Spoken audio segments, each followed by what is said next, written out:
Yo voy a partir mi intervención en dos partes. Habíamos preparado unas notas específicas de unas áreas de cooperación entre el Consejo General de Educación Médica que estamos instalando y el Ministerio, pero quiero hacer unas reflexiones generales antes de entrar a los detalles particulares y específicos. Esta semana tuvimos una reunión de las tantas que tenemos todos los días, casi, por lo menos varias veces a la semana, Julio César. Estábamos hablando de desatar la pandemia de la salud con Alejandro Haddad.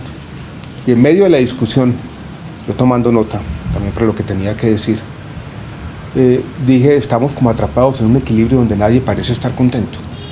Y los diagnósticos se repiten una otra vez. Y yo hice una listica de temas que podrían describir ese equilibrio de funcionamiento de nuestro sistema, pero también este es un problema global que trasciende las fronteras de nuestro país.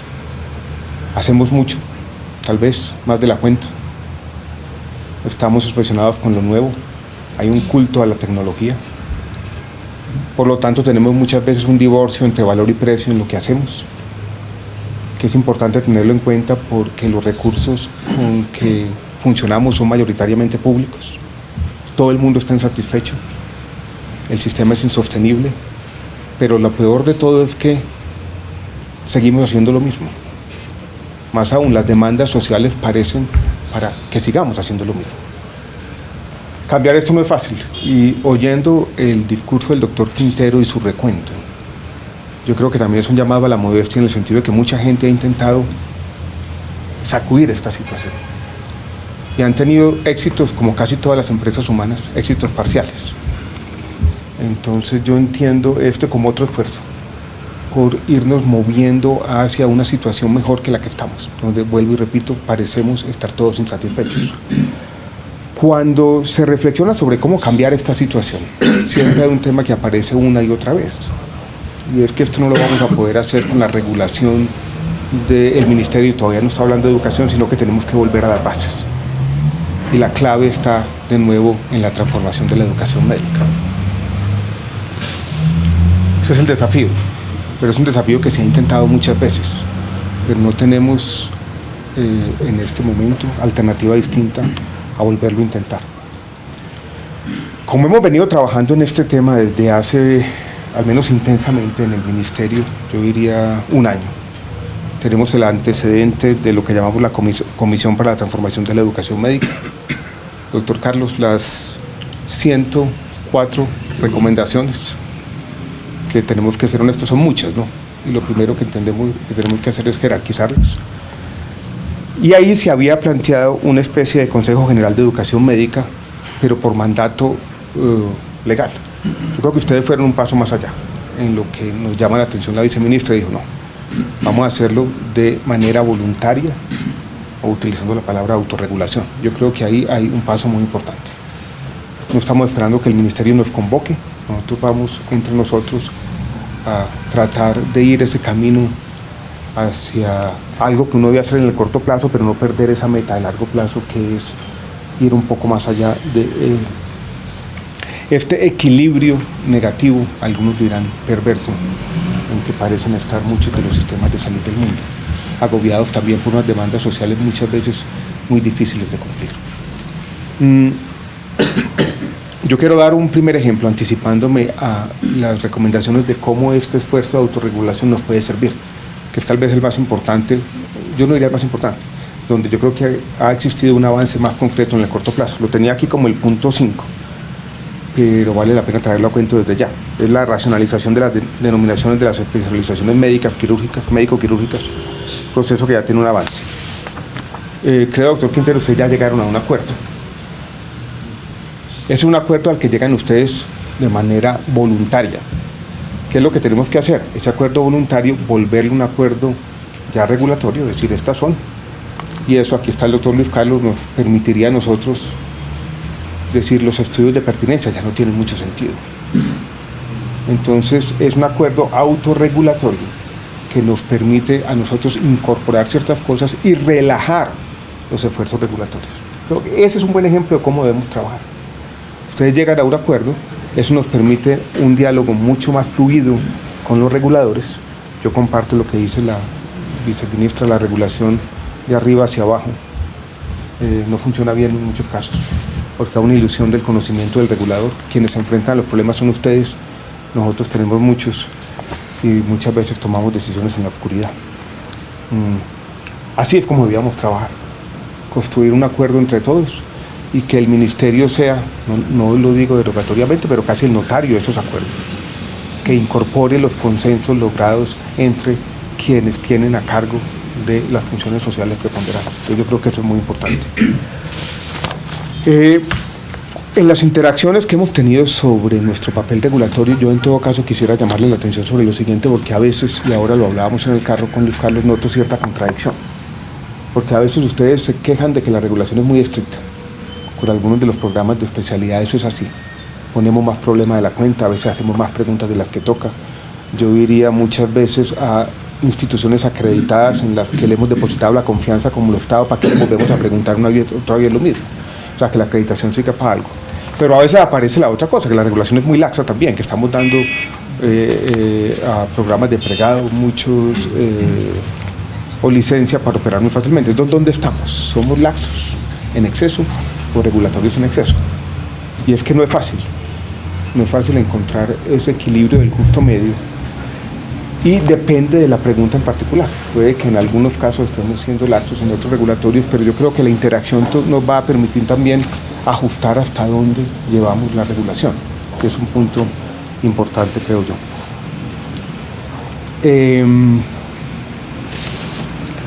Doctor Quintero mencionó, y eso es más para el Ministerio de Educación, algo que me gustaría que concretáramos de pronto en la conversación hoy o otro día, y es que la educación médica no se mire como ninguna otra. Pues yo soy el ministro de Salud y estaría de acuerdo con eso. Recuerdo hace exactamente 10 meses de un discurso a los estudiantes de pregrado de la Universidad de los Andes. Mencioné 3 palabritas, las dije con sinceridad: excelencia técnica, compromiso social y claridad ética. Eso es lo que debe tener todo estudiante de medicina. Y estas exigencias son más fuertes en medicina que en cualquier otra profesión, tenemos que decirlo así. Se trata de un derecho fundamental y además se trata de un derecho fundamental donde los recursos públicos están ahí. Esto es así para un ingeniero, pero un ingeniero se desempeña en un ámbito donde el sector privado es prevaleciente. Aquí no. Aquí lo preponderante es el sector público, ustedes lo saben bien. Entonces yo en principio, doctor Quintero, sí estoy de acuerdo con su afirmación, que este no es un sector cualquiera. Y la educación médica, yo creo que dentro del conjunto de la educación superior es tal vez la más importante de todas. Paso a la listica entonces. Casi una lista de cocina, pero hay algunas cosas que podemos ir apuntando y que yo creo que sirven como derrotero para el trabajo que vamos a hacer juntos. Mencioné ya la racionalización de las denominaciones especializaciones médico-quirúrgicas. Analizar la información generada por el Ministerio de Salud y Educación en relación a la oferta educativa de pregrado y posgrado, la disponibilidad y demanda de médicos especialistas en las distintas regiones del país, la empleabilidad y remuneraciones de egresados y todos estos temas.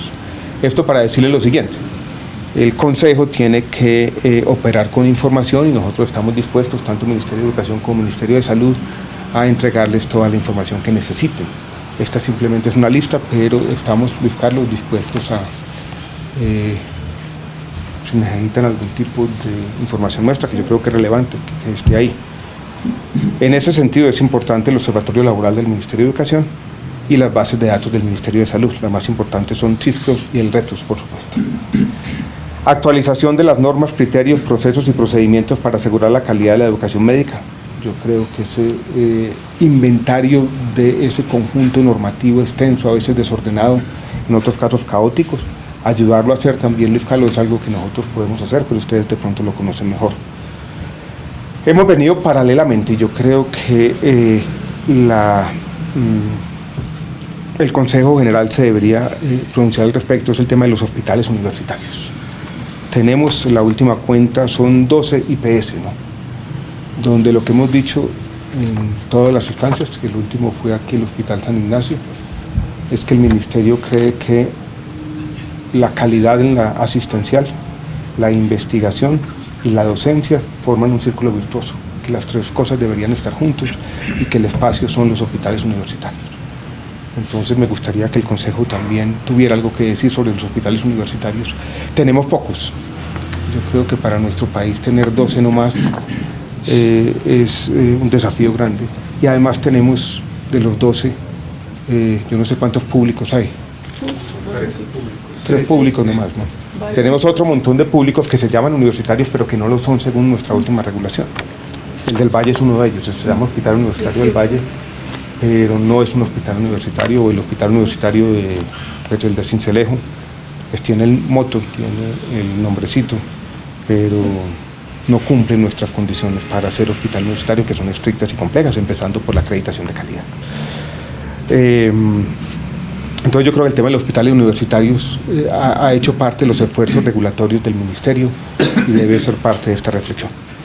Sí, claro, no, esto es una conversación. Es una oportunidad única porque es algo que vimos nosotros los decanos, yo creo la principal preocupación, y ahí, con todo lo que usted está diciendo, uno de los puntos, sí se requiere una regulación, porque es que el hospital universitario, hay una propuesta que quedó en la 101, pero no lo vi en el consenso, y es la de universidad tutelar o principal, para de pronto no herir susceptibilidades, pero una universidad principal que regule los procesos académicos dentro del hospital. Vea, yo le digo, y lo comparto con muchos decanos, el dolor de cabeza, los problemas diarios que tenemos por esa situación, en el cual varias universidades tienen diferentes procesos académicos y eso nos genera una gran dificultad. Entonces, eso sí, yo comparto. Como aprovechar, ya que tocó ese punto, porque yo comparto. Ese sería algo que definitivamente ayudaría mucho, y eso sería a partir del Ministerio de Salud, que hubiera la universidad que hace el 70% de sus prácticas dentro del hospital. Perfecto. Sería el principal. Sería el principal. Y ese es un aspecto regulatorio. Yo creo que ese tipo de recomendaciones son las que queremos de ustedes, que llegue un consenso en eso. Y sería bueno que el diálogo con el Ministerio fuera no un diálogo bilateral, sino un diálogo a partir de ese consenso construido en el Consejo General que hoy estamos instalando. Hablo también de actualización de perfiles, competencias y contenidos curriculares de pregrado y de especializaciones médico-quirúrgicas, un tema mucho más complejo, pero si queremos salir de ese equilibrio que yo describí ahora, si las consideraciones éticas, si el conocimiento del entorno institucional, las interacciones mías con muchos médicos jóvenes son tristes a veces, ¿no? Porque no se conoce el entorno en el cual se opera. A veces con razón, porque nuestro sistema es muy complejo, pero yo creo que un mejor conocimiento de eso es fundamental. Proponer estrategias viables para mejorar las condiciones de formación de residentes. Tenemos un proyecto de ley, no fue discutido hoy, el último día de esta parte de la legislatura, pero yo creo que va a ser discutido urgentemente a partir de marzo. Hay algunas preocupaciones puntuales y este es un tema donde yo creo que el Ministerio tiene un concepto, tenemos unas opiniones sobre lo que nos gusta y lo que no nos gusta de ese proyecto, porque hay algunos elementos que son inconvenientes, pero en el tema de los residentes la pasividad ya no es una opción. Yo creo que tenemos que hacer algo y yo quisiera que lo que el Ministerio llevara como concepto estuviera alineado completamente con lo que piensa FCOFAM. Entonces yo creo que también ese es un punto fundamental de la conversación. Entiendo que ustedes tienen preocupaciones al respecto, algunas, ¿no? Va a ser más difícil aquí llegar a un consenso entre ustedes, creo yo, porque... No, es fácil. Sí, es fácil, ojalá. Ojalá, porque yo he visto que algunos dicen una cosa y otros dicen otra, pero bueno. No, entiendo, porque también lo digo de manera honesta, ¿no? Cándida también, no honesta, no cándida. Es una cosa, por ejemplo, con el tema de las matrículas, es eso para una universidad pública, otra para una universidad privada. Las dos posiciones absolutamente respetables. Y de manera puntual, este es el último punto, se debería analizar el proyecto, este es el de pago a residentes, el último es diseñar e implementar el sistema de desarrollo profesional permanente, incluido el componente de formación médica avanzada, tema que también ha hecho parte de la discusión, hay antecedentes complejos, incluyendo por los temas famosos de la certificación o no. Yo les voy a pasar esto en limpio y se los voy a dejar como los puntos que identificó el Ministerio donde queremos tener una interacción nutrida, ¿no? Y que sea, no los únicos, no son excluyentes o exclusivos, pero nos dan un derrotero cierto para empezar a trabajar conjuntamente. Celebro este esfuerzo de todos. Tal vez lo único que lamento es que no nos queda mucho tiempo para trabajar juntos, algunos meses, pero eso nos da un mayor sentido de urgencia, aprovechar bien estos mesecitos que faltan. Un abrazo grande a todos.